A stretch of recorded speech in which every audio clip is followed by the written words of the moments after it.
Introduction to Haggai. Places of worship are a problem, and the problem does not seem to be architectural. Grand Gothic cathedrals that dominate a city don't ensure that the worship of God dominates that city. Unpainted, ramshackle, clapboard sheds perched precariously on the edge of a prairie don't guarantee a congregation of humble saints in denim. As we look over these centuries of the many and various building projects in God's name, wilderness tabernacle, revival tent, Gothic cathedral, wayside chapel, synagogue, temple, meeting house, storefront mission, the catacombs, there doesn't seem to be any connection between the buildings themselves and the belief and the behavior of the people who assemble in them. In noticing this, it is not uncommon for us to be dismissive of the buildings themselves by saying, a place of worship is not a building, it's people, or I prefer worshiping God in the great cathedral of the outdoors. These pronouncements are often tagged with the scriptural punchline, the God who made the universe doesn't live in custom-made shrines, which is supposed to end the discussion.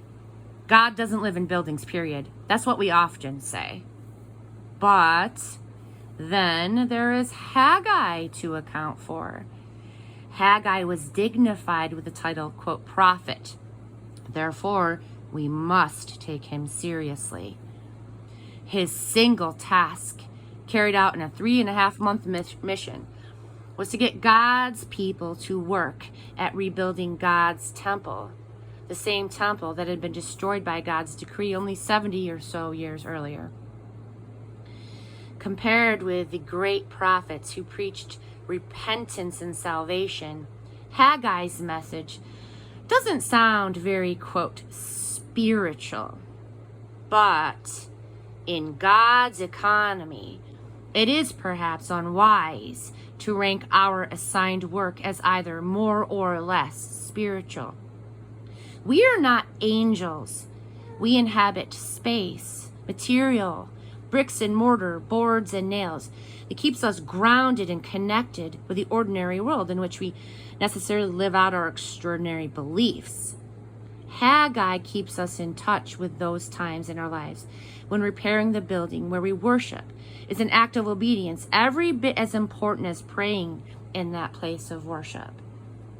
This is from a few thousand Jews returned to their promised land with high hopes. Haggai was among them. He may have been born in exile, or he may have been a survivor of the nation's destruction in his 70s when he prophesied. He delivered just 4 messages over a few months, but the people did what he said.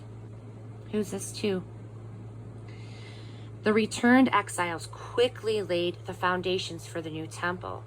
18 years passed, no temple. What was distracting them? Well, first, they had to feed their families and build houses for themselves.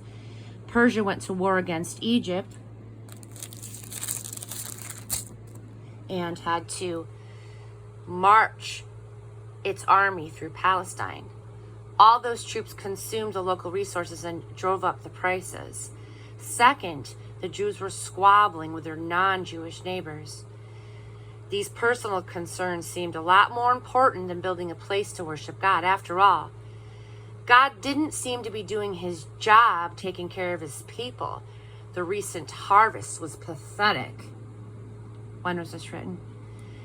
In 520 BC. King Croesus, from whom we get the expression as rich as Croesus, ruled a kingdom in what is now Turkey. His wealth came from gold mines. Legend has it that Solon, who reformed the laws of Athens, visited him. Croesus showed off his riches and asked Solon if he wasn't the happiest man he'd ever met. Solon said, I count no man happy until his death. Later, Cyrus of Persia, the king who let the Jewish exiles return to Jerusalem, threatened to attack Croesus' kingdom. Croesus asked the Greek oracle of Delphi whether he should fight or submit. The oracle said, if Croesus goes to war, he will destroy a great empire. And so Croesus went to fight. Cyrus crushed him, and Croesus' empire was no more